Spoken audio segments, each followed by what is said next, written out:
Hello children, today I will discuss the French society during the late 18th century under the following headings: struggle to survive, emergence of new middle class, role of philosophers, meeting of a state general, and oath of tennis court. As you know, the burden of tax was on the third estate. Apart from race tax, there was another problem of the increasing rate of population. बच्चों, France की population जो कि 23 million थी 1715 में, वह बढ़कर 28 million हो गई 1789 तक, which resulted in the increased demand of food grains. जब जनसंख्या बढ़ेगी, लोग बढ़ेंगे, तो उनकी ज़रूरतें भी बढ़ेंगी, डिमांड भी बढ़ेगी. This increase in population could not match with the production of food items. People's wages were fixed and less to afford to buy costly things. The basic need to survive, that is the cost of bread, which was their staple diet, rose very high. Moreover, the drought, सूखा जब पड़ता है, and hell, ओलों की बारिश और सूखे की वजह से फसल नष्ट हो गई. This led to subsistence crisis. Children, this term is mention in the glossary on page number 5 in your book. It means an extreme situation where the basic means of livelihood are endangered.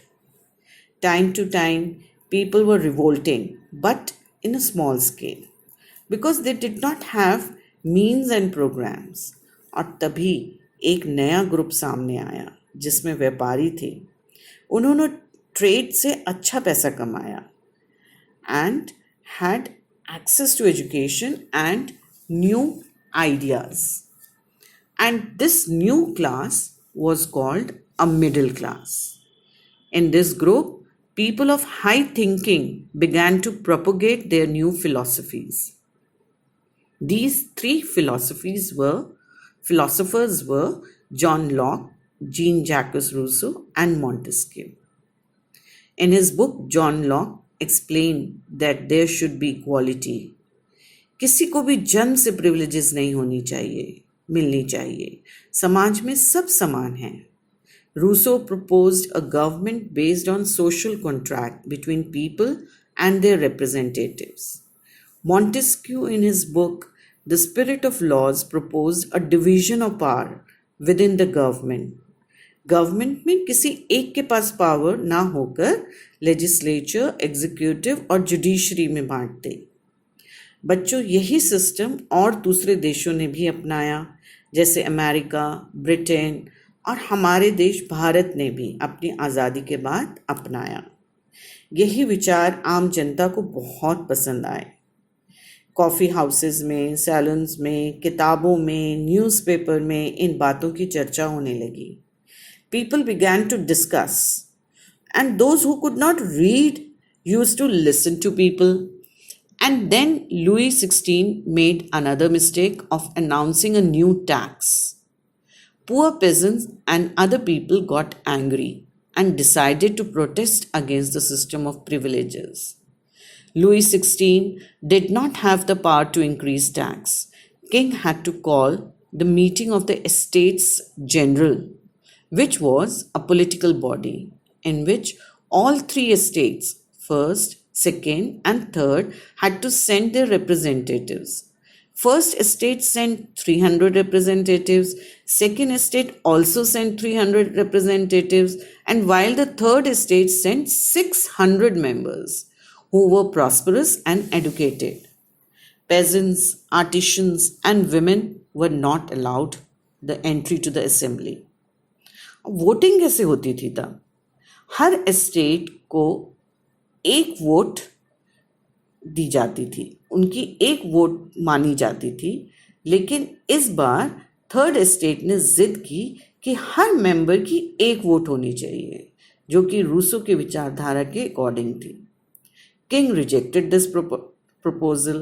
Members of the third estate left the meeting and assembled in the hall of an indoor tennis court in Versailles.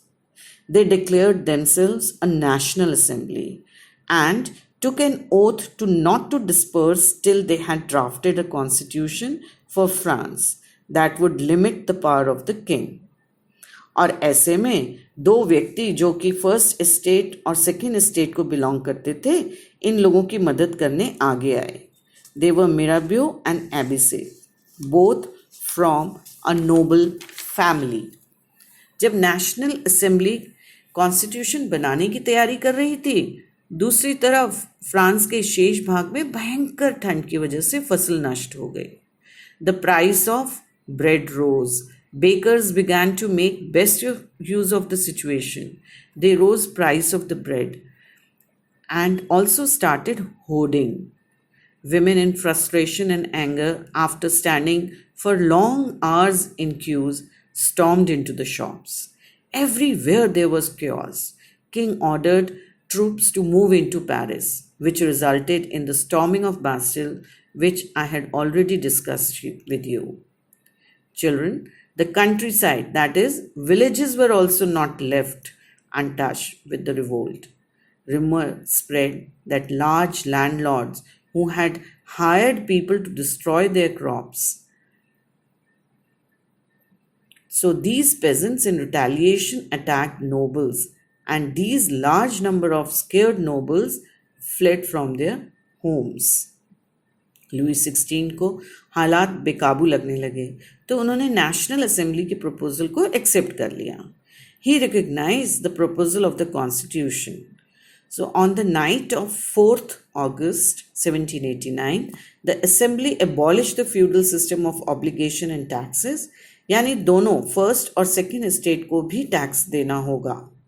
Church की land को state के कब्जे में कर दिया जाए, इस चीज को मान्यता दी गई, जिससे सरकार को 2 बिलियन लिवर्स की प्राप्ति हुई और इससे स्टेट की काफ़ी मदद हो सकती थी. Children, I will continue with this chapter in the next podcast. Till then, thank you.